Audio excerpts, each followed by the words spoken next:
Au gré des champs, c'est un livre qui est parti d'un projet de deux sœurs, Virginie et Marie-Pierre Gosselin. Virginie est photographe, sa sœur Marie-Pierre, elle est agronome. Il y avait vraiment deux buts dans le livre.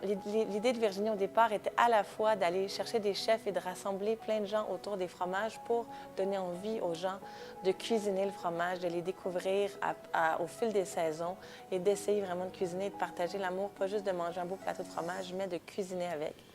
Et aussi de parler d'agriculture et des enjeux en le faisant de manière très personnelle. Donc, qu'est-ce que ça veut dire pour sa famille et elle au quotidien? Faire des fromages, transformer le lait, avoir une ferme biologique. Le lait ne goûte pas la même chose à tous les jours. C'est un défi, cette production de fromage qui varie selon la quantité de lait et le goût que 34 vaches produisent à chaque jour. Et donc, de parler d'agriculture, pour parler de ce qu'on mange et de parler des questions sociales et économiques de l'agriculture, mais vraiment à travers une expérience vécue et sentie qui est celle de Marie-Pierre, Virginie Gosselin et de leurs parents à la fromagerie au gré des champs.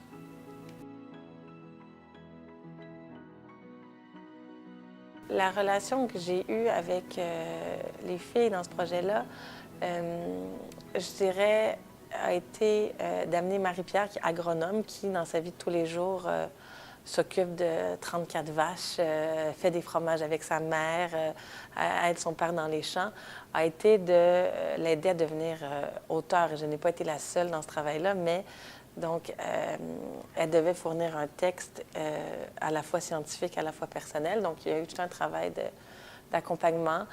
C'est un travail où on marche pas sur un fil ténu, où on essaie d'amener les gens à faire des corrections, à changer des choses, mais tout en gardant leur confiance en eux puis dans ce qu'ils sont en train de faire.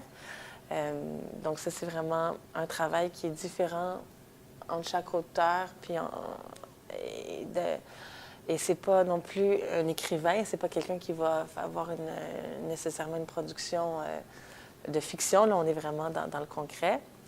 Et donc, ça a été ça. Et avec Virginie, qui était plutôt l'organisatrice du projet, mais c'était de l'aider dans les budgets, comment demander aux gens quoi faire pour quand. Donc, plus aussi dans le côté d'organisation d'un projet. Parce que quand on est dans des beaux livres comme ça, on parle d'une multitude de gens qui se côtoient, qui doivent faire leur travail bout à bout. Les photographes, les chefs, les réviseurs de recettes, les réviseurs de textes, les photographes, les illustrateurs, les infographistes qui font les retouches. J'aime beaucoup la présentation des choses de manière synthétique. Je pense que les images dans les livres permettent d'entrer dans les textes parce que souvent on a des livres, quand le contenu n'est pas un roman, où on le regarde rapidement et ce qu'on doit arriver à faire comme éditeur, c'est de permettre aux gens de rentrer par le plus de portes possible dans le contenu.